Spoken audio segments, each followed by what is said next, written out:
So, one of the things that I will always remember from getting the opportunity to spend time with Papa is the quotes or the famous poem that he would often recite that goes like, "Whenever a task is set for you, don't just sit and idly view it, nor be content and wish it done. Mhm. Begin at once and do it." Now, I don't know if I said that all correctly, but the reason why that poem really stands out to me is because I think that's a perfect poem that describes how I understood his character.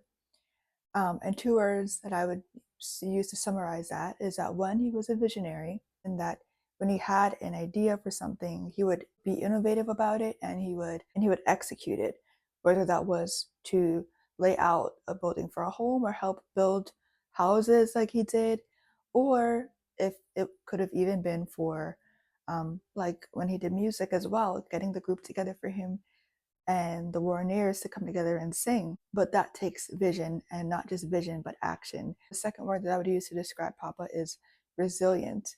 I'm currently working as a mental health therapist, and I do know that the different impact that experiencing trauma or like loss at a early young age can have on family members.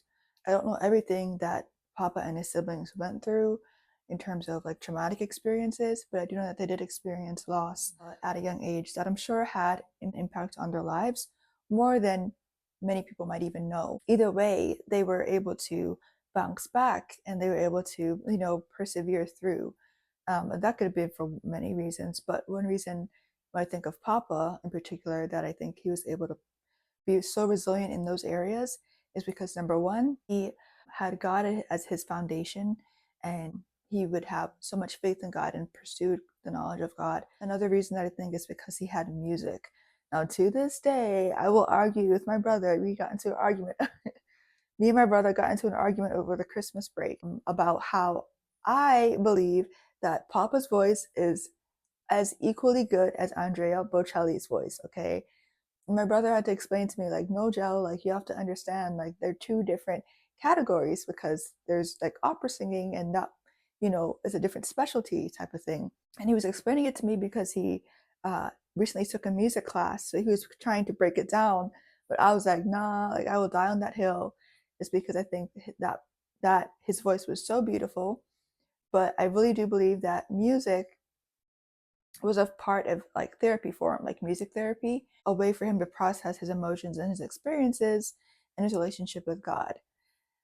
And the third thing that I think he really helps him be able to persevere is community. So his family, his friends, and all of you there, because whether or not somebody has access to therapy, when they have community and people to rely on during hard times or during happy times, it can really be helpful in keeping us kind of grounded and keeping us from, kind of just feeling alone and isolated. And so I would like to say thank you to all of you who are there and to all of you who have played such a pivotal role in his life. And I also am going to salute you. And I hope that his legacy will continue to stay in your hearts as an inspiration that he was, and know that all of you there who were part of his life were not only an inspiration to him, but also an inspiration to me, because without him, I wouldn't be here.